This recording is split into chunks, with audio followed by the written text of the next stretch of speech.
If you also want to know that GATE 2020 biotechnology के लिए वो सबसे ज़्यादा इंपॉर्टेंट टॉपिक्स कौन से हैं, तो इस वीडियो को कंप्लीट देखिए। आज इस वीडियो में मैं डिस्कस करूँगा 8 इंपॉर्टेंट टॉपिक्स, जिसमें से शॉर्ट क्वेश्चन गेट बायोटेक्नोलॉजी में आएगा ही आएगा।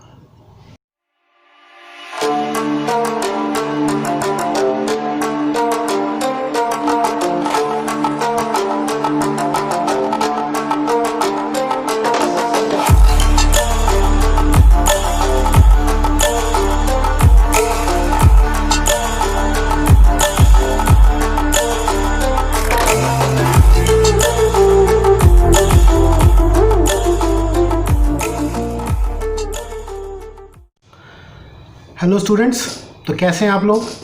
तो आज की भी इस वीडियो में हम लोग बात करने जा रहे हैं गेट 2020 बायोटेक्नोलॉजी के लिए वो 8 सबसे इम्पॉर्टेंट टॉपिक्स जो आपको किसी भी हाल में मिस नहीं करने हैं if you want to qualify your GATE 2020 exam.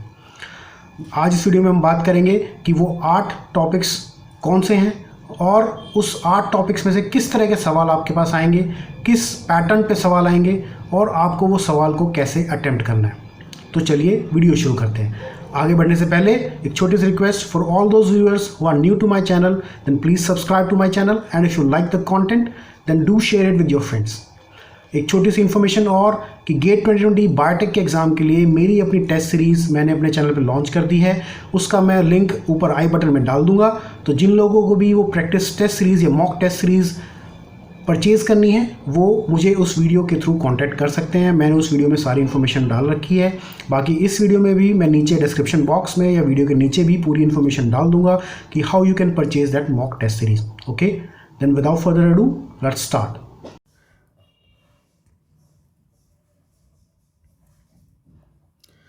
तो जैसे कि मैंने आपसे कहा कि आज हम 8 टॉपिक डिस्कस करने वाले हैं, 8 टॉपिक्स। तो उनमें से 8 टॉपिक्स में से सबसे पहला टॉपिक होगा आपका, जो क्वेश्चंस का टाइप बता रहा हूँ कि क्वेश्चन कौन कौन से टाइप के आएंगे। सबसे पहला जो क्वेश्चन, जो सबसे ज़्यादा क्वेश्चन आएगा वो 2 नंबर का क्वेश्चन में आएगा, आपके मैच द फॉलोइंग का क्वेश्चन आएंगे।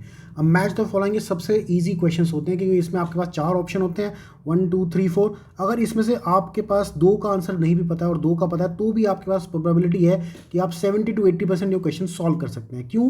क्योंकि आपको मैच द फॉलोइंग करना है कि अगर आपका 2 ऑप्शन आपके मैच कर गए तो ऑटोमेटिकली आपको पता है, कंफर्मेशन है कि 2 ऑप्शन सही हैं, तो बाकी पर आप तुक्का लगा सकते हैं और वो ऑप्शन 99% आपका ठीक हो जाता है क्योंकि 2 ऑप्शन आपको पता है कि वो पूरे आपके कंफर्म ठीक है। तो सबसे पहले फर्मेंटेशन की बात करते हैं। फर्मेंटेशन में से ये मान के चलिए आपकी जो फर्मेंटेशन या बायो प्रोसेस की जो यूनिट्स हैं उसमें से आपके 2 क्वेश्चन मैच द फॉलोइंग के आएंगे ही आएंगे, या 2 नहीं तो कम से कम 1 तो आएगा ही आएगा। अब वो किस टाइप का आएगा वो मैं बता देता हूँ आपको किस टाइप का आएगा। बेसिकली वो क्या पूछते हैं उसमें कि आपको कोई ऑर्गेनिज्म का नाम दिया होगा, और उससे प्रोडक्ट पूछा होगा कि कौन सा प्रोडक्ट वो सिंथेसाइज करता है। ठीक है, तो अब इसमें 4-5 आपके 2 ऑर्गेनिज्म के नाम दिए होंगे और उनके 4-5 प्रोडक्ट आपको मैच द फॉलोइंग में दिए होंगे। तो अब इसकी तैयारी करने के लिए कैसे करें, कैसे पढ़ें, कहाँ से पढ़ें, कौन सा ऑर्गेनिज्म कौन सा सिंथेसाइज करता है, आप गूगल पर जाइए। फर्मेंटेशन के जो मोटे मोटे या जो मेन ऑर्गेनिजम्स जो मेनली यूज़ होते हैं इंडस्ट्री में प्रोडक्ट सिंथेसाइज करने के लिए, आपके सिंथेसाइज कौन से प्रोडक्ट होते हैं, एंटीबायोटिक्स होती हैं, आपके फार्मास्यूटिकल प्रोडक्ट्स होते हैं, वेरियस ड्रग्स के जो सॉल्ट हैं वो यूज़ होते हैं इनके, मतलब इन ऑर्गेनिज्म वो सिंथेसाइज करते हैं। तो वो आप देख लीजिए उसमें से, या आप प्रीवियस के क्वेश्चन देख लीजिए कि कौन कौन से ऑर्गेनिजम्स हैं। जब आप उस ऑर्गेनिज्म का नाम देखेंगे, जब गूगल पर ढूंढेंगे तो उसके साथ में कुछ और लिंक्स भी आपको मिलेंगे। तो आपको ऑर्गेनिजम्स के नाम याद करने और वो कौन सा मॉलिक्यूल सिंथेसाइज करता है वो आपको याद करना है। इसमें आप 40-50 ऑर्गेनिज्म के नाम याद कर लीजिए, उसमें से कोई ना कोई आपको एग्जाम में 100% मिल जाएगा। क्योंकि गेट वाले जो एग्ज़ाम बनाते हैं वो भी कोई बहुत हाई फाई एग्ज़ाम तो बनाते नहीं है कि कोई एकदम से आउट ऑफ द स्पेस से कोई ऑर्गेनिज्म पैदा कर देंगे और उसी में से कोई आपका प्रोडक्ट सिंथेसाइज करके देंगे। सब जो है आपके पास बुक्स में अवेलेबल होगा और जो कॉमनली यूज़ होते हैं ऑर्गेनिजम्स वही पूछे जाते हैं। इतने कॉमनली यूज़ भी नहीं होते हैं वो, या अगर इतने कॉमनली एग्जाम्पल दे देंगे तो सभी कर लेंगे, थोड़ा सा अनकॉमन होता है तो उस चीज़ का आप ध्यान रखिएगा। दूसरा आपका आता है टेक्निक्स। बायो एनालिटिकल टेक्निक्स में अगर हम बात करें तो सबसे ज़्यादा बायोटेक्निकल टेक्निक्स से भी मैचिंग के क्वेश्चन आ सकते हैं। अब इसमें क्या पूछेंगे, सबसे ज़्यादा प्रिंसिपल क्या बनता है कि किसी टेक्निक का आपको टेक्निक का नाम दिया होगा और उससे आपको प्रिंसिपल पूछ रहे होंगे।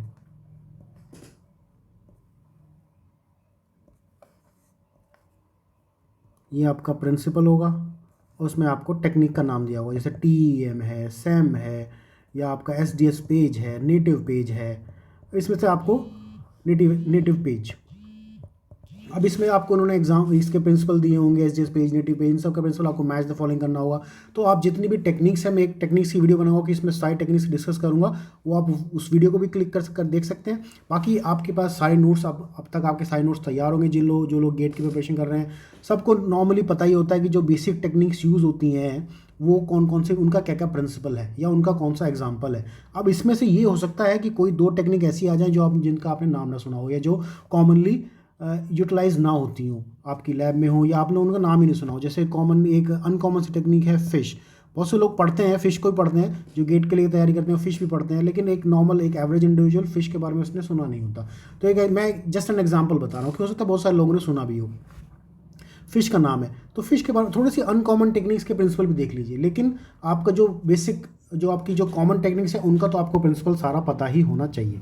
ठीक है, उसका जैसे मैंने आपको बताया एंटीबायोटिक्स का होना चाहिए। ये एंटीबायोटिक्स का क्वेश्चन आ जाता है उसमें कि कौन सी एंटीबायोटिक कौन सा ऑर्गेनिज्म सिंथेसाइज कर रहा है, या कौन सी एंटीबायोटिक का क्या प्रिंसिपल है। कि आपकी जैसे पेनिसिलिन है, आपकी पेनिसिलिन है, तो वो उसका मैकेनिज्म ऑफ एक्शन क्या है, वो कौन से सेल वॉल को डिग्रेड करती है, कौन से ऑर्गेनिज्म पे, कौन सा ऑर्गेनिज्म को सिंथेसाइज करता है। ये सब चीज़ें उसमें आपकी एंटीबायोटिक्स से रिलेटेड आपको पता होनी चाहिए। ये सब आप चीज़ें रट लीजिए, मतलब ये सारी तो क्रैम करने वाली चीज़ें हैं। आप गूगल से डेटा निकालिए इन सब चीज़ों का और इनका एक शीट बना कर रख लीजिए। ये लास्ट मिनट टिप्स हैं आपकी, कि आपको ये चीज़ें याद होनी चाहिए। ये क्वेश्चन आएगा ही आएगा, ये समझ लीजिए। मैच द फॉलोइंग आपके कम से कम आपके 10 नंबर का टोटल गेट का वेटेज है। 10 नंबर में मैच द फॉलोइंग के क्वेश्चन आएंगे ही आएंगे। उसके बाद जो एक ईजिएस्ट यूनिट आती है वो बायो इन्फॉर्मेटिक्स की आती है। कि बायो इन्फॉर्मेटिक्स, जो लोग सोचते हैं बायोटेक, हम लोग जैसे मैंने भी जब बायोटेक करता तो बायो इन्फॉर्मेटिक्स पे बहुत ज़्यादा ध्यान नहीं देते थे। गेट भी बहुत ज़्यादा ध्यान नहीं देता है बायो इन्फॉर्मेटिक्स पे, लेकिन 2 या 3 क्वेश्चन हमेशा आ जाएंगे बायो इन्फॉर्मेटिक्स से, 1 या 2 नंबर वाले। तो और आप समझ लीजिए आपके 3 क्वेश्चन आए हैं, और अगर आपके 2 नंबर के हैं तो 6 नंबर के आपके क्वेश्चन बन जाते हैं। जनरली 1 नंबर के आते हैं, मोस्टली 2 नंबर के आते नहीं है। तो 1 नंबर के भी आपको 3 नंबर तो बन ही रहे हैं। तो बायो इन्फॉर्मेटिक्स में कोई बहुत ज़्यादा आपको पढ़ना नहीं है, सिर्फ आपको ऐसे मोटा मोटा क्या याद करना है कि आपका सेकेंडरी डेटाबेस कौन सा है, प्राइमरी डेटाबेस कौन सा है, प्रोटीन से रिलेटेड डेटाबेस कौन सा है आपका, DNA से रिलेटेड डेटाबेस कौन सा है आपका ब्लास्ट जो टूल है वो क्या काम करता है, ब्लास्ट P टूल क्या काम करता है, क्लस्टर W क्या काम करता है, यानी कि मल्टीपल सीक्वेंस अलाइनमेंट और लोकल सीक्वेंस अलाइनमेंट में क्या डिफरेंस है, उनके एग्जांपल्स पूछते हैं। ये सब 4-5 चीज़ें हैं जो इसमें से बायोइन्फॉर्मेटिक्स में से आती है। या एक फाइलोजेनेटिक ट्री है, फाइलोजेनेटिक ट्री, ठीक है। ये सब मोटे मोटे 4-5 इसके टॉपिक्स हैं बायोइन्फॉर्मेटिक्स से। इसी में से 100% कोई ना कोई क्वेश्चन हमेशा फंसेगा, ठीक है। उसके बाद चलो नेक्स्ट यूनिट की बात करते हैं, प्लांट बायोटेक की। अगर हम प्लांट बायोटेक की बात करें तो जो सबसे इंपॉर्टेंट टॉपिक है प्लांट बायोटेक का, वो है आपका TI प्लाज्मिड वाला, जो एग्रोबैक्टीरियम ट्यूमिफेशंस का जो आपका TI प्लाज्मिड वाला जो टॉपिक है, वो उसमें से 100% एक क्वेश्चन आएगा ही आएगा कि आपका TDNA कौन से रीजन में लाई करता है, आपका वेर रीजन कौन से रीजन में लाई करता है। इसमें जो आपका ये उसका प्लाज्मिड का डायग्राम होता है कि ये आपका वेर रीजन है, ये आपका TDNA का रीजन है। ये आपसे क्वेश्चन पूछेंगे कि ये कौन से रीजन में, मतलब वेर रीजन कौन से सेगमेंट में है DNA के। और इसमें मैच द फॉलोइंग का क्वेश्चन आ जाता है TI प्लाज्मिड से, कि आपका TI प्लाज्मिड में कौन सा ऑर्गेनिज्म यूज़ होता है। और इसमें मतलब समझ लीजिए आप TI प्लाज्मिड का आपको उसको मैच द फॉलोइंग बना सकते हैं, यानी कि ये आपका टॉपिक पढ़ना ही पढ़ना है आपको TI प्लाज्मिड वाला। उसके बाद ट्रांसक्रिप्शन ट्रांसलेशन का भी आपको मोटा मोटा पता होना चाहिए। क्वेश्चन 1 या 2 क्वेश्चन हमेशा फंसेगा ट्रांसक्रिप्शन और ट्रांसलेशन से। आप ये पूछेंगे DNA, मोटा मोटा क्या पूछ सकते हैं, DNA पॉलीमरेज 1 और 2 में क्या फ़र्क है, आपका DNA पॉलीमरेज 1 की जो एक्सो न्यूक्लियस एक्टिविटी है वो क्या है, एंडो न्यूक्लियस एक्टिविटी है, एक्सो और एंडो न्यूक्लियस एक्टिविटी होती है इनके पॉलीमरेज 1 और पॉलीमरेज 2 की। उसके बाद इसमें से आपका कौन सा DNA डिपेंडेंट DNA पॉलीमरेज है, या कौन सा RNA डिपेंडेंट DNA पॉलीमरेज है, कौन सा DNA डिपेंडेंट RNA पॉलीमरेज है। ये सब चीज़ें इसमें से पूछ सकते हैं आपके ट्रांसक्रिप्शन और ट्रांसलेशन वाले टॉपिक्स में से, ठीक है। उसके बाद अगर हम आगे करें चले, सेल सिग्नलिंग भी एक इंपॉर्टेंट टॉपिक है जिसमें से क्वेश्चन आ जाते हैं। सेल सिग्नलिंग में आपका जो मेरे हिसाब से जो मोस्ट इंपॉर्टेंट टॉपिक है वो आपका एपोप्टोसिस का है। एपोप्टोसिस में आपके 2 ही टॉप, इसमें से भी 2-3 जीन का ही एक क्वेश्चन आ सकता है मैक्स इसमें से। वो आपका एक बैक्स जीन होता है इसमें और एक BCL जीन होता है इसमें, उनके बारे में पढ़ लीजिएगा। वो मोटा मोटा एक छोटा सा डायग्राम है उसका कि कौन सा कैस्पेज 9 एक्टिविटी आती है उसमें, वो आप इसमें से पढ़ लीजिए एपोप्टोसिस का। वो आपको सफिशिएंट होगा सेल सिग्नलिंग कवर करने के लिए। एक और भी होगा इसमें कि आपका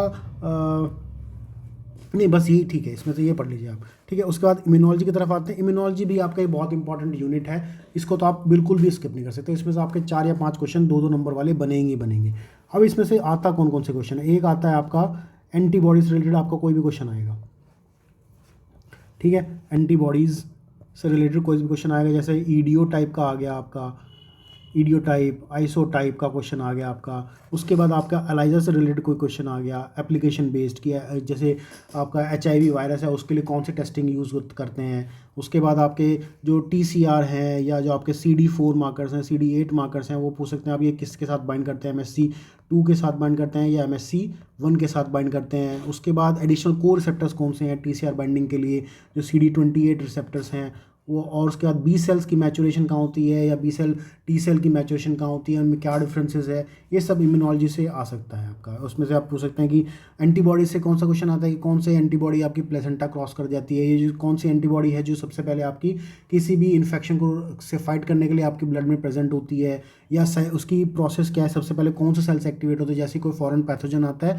सबसे पहले कौन से सेल्स एक्टिवेट होते हैं, ये सब। और पूरी साइकिल उसकी, इस सेल ये वाला सेल एक्टिवेट होगा, उसके बाद ये सेल एक्टिवेट होगा, उसके बाद ये एक्टिवेट होगा। उसके बाद साइटोकाइंस का भी टॉपिक आ जाता है इसमें।